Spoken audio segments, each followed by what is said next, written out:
Okay, I am replacing the power steering pump on a 2001 Dodge Cummins Ram 2500, and I wanted to show you probably the easiest way to do this, because you can take just the power steering pump off by taking 4 bolts out.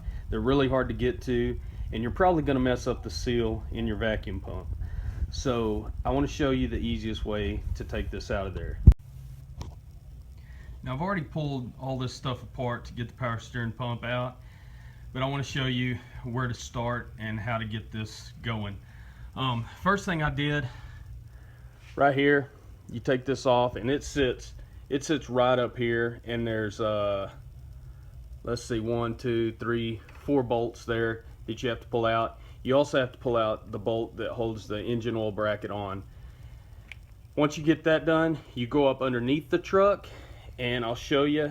It's down by the radiator. There's some connections like these clamps here. You loosen that one, and then you pull this whole thing out of here. See? And that's the easiest way to make it convenient to get to the power steering pump. Now, once you get to that point, you can see that there is a lot of room down here. Your power steering pump sits right here, and you've got a high pressure line right here that runs down. You can see the end of it down there. You're going to take that off your power steering pump, and what I did was I just loosened it a little bit, backed it off, and let some of that power steering fluid drip out. You just put a drip pen down there right about under the back end of the pitman arm, and that stuff will just drip right out. Now, a couple things to do before you start pulling out your power steering pump completely. There is a bracket right here that goes on one of the bolts to the power steering pump, and all it does is hold up these wires here, so you'll have to remove the nut off the end of that, and it's pretty easy to get to, not a big deal. Now, another thing is, if you're taking the vacuum pump off too, you have a oil line right down there. You can see it right there that I'm pointing at, that's on the bottom side of the vacuum pump, and you'll take that off there, and I think it's a size 14 millimeter wrench, and once you get that off, then you're pretty much free to take your vacuum pump off. And similar to the wire connector, your wire holder that was on your power steering pump, you will have one on your vacuum pump too, and this bolt right here is where it'll be. You'll have a wire keeper that's on here. You have a 10 millimeter nut on it.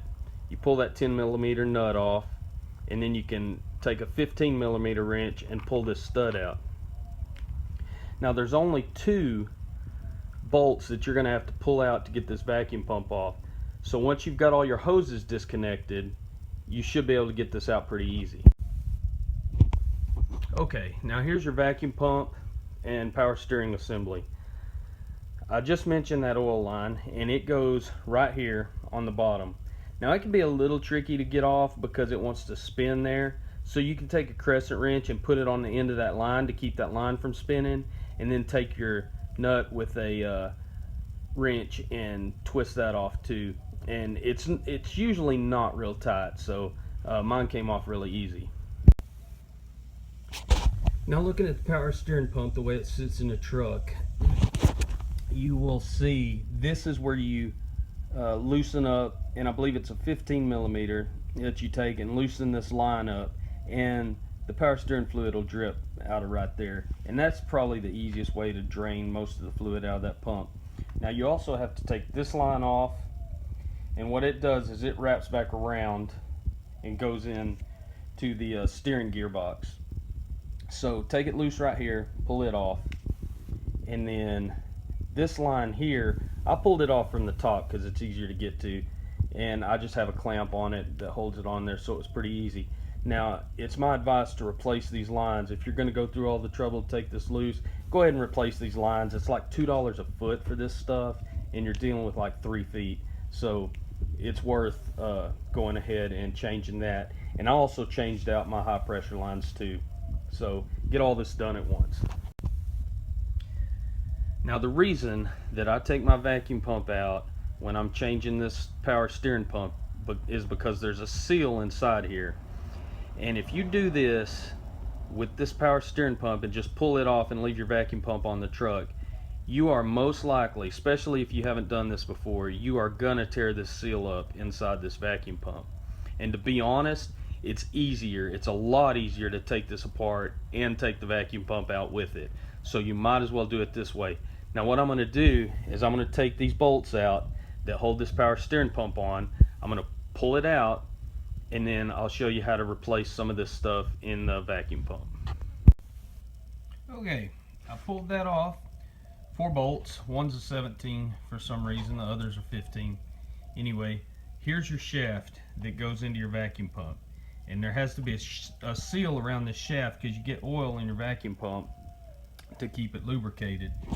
And if you look down in here, you've got a seal right here, and then you've got a star pattern there for your vacuum pump to turn.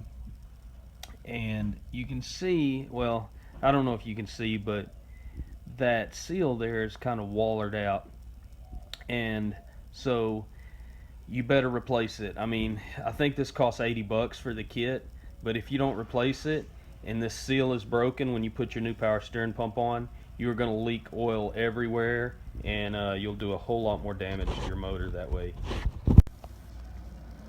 Okay, you're looking at your vacuum pump, seal side up. Here's your seal retainer. You're going to take 1 bolt out on each side. They're 1/2-inch bolts to pull this piece apart. And that way you can drive the seal retainer out and get to your seal and everything inside there. So I will go ahead and pull these out, and then I'll show you what's inside. Okay, so here's what you got. Here's your piece that connects to your power steering pump. Here's your vacuum pump insides. Now, to get this apart, you pull those bolts out like I said. It's a little hard, kind of has a suction type thing, so you kind of got to tap it and just kind of work it out of there. Don't hit it hard with a hammer or anything, because you don't want to break off any of the brackets or anything like that. So just wiggle it around, get it to come out. This is what it looks like in your vacuum pump. And I've got a new vacuum pump kit that I'm going to put in it, and I'll show you how to do that, and I'll also show you how to drive these seals out of here. Now, if you didn't know what $80 looks like, that's it right there. Too bad that I had to buy this from Dodge, because they don't sell this anymore at like O'Reilly's and AutoZone and places like that. So a few pieces of rubber, $80, but we'll have a good vacuum pump. Okay, what I've done is took the 2 studs you just took out and put them in backwards to make this piece level. Now we're going to use just a socket that fits down in here to drive that seal retainer out, and you basically just stick your socket down in here, tap it till that seal pops out the bottom. Okay, so I got that drove out with this, and this is what you have sitting here, just like that. And that's your seal retainer. Okay, so take a rag and wipe all these parts down real good. You will have your seal right here,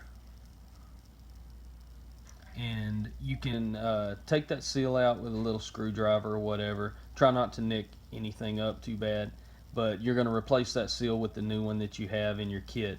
I'm going to go ahead and wipe all this stuff down, and as you can see, this seal's really loose. I pulled it right out of there, so I'll go ahead and discard it, and I have the new one to go in it as well.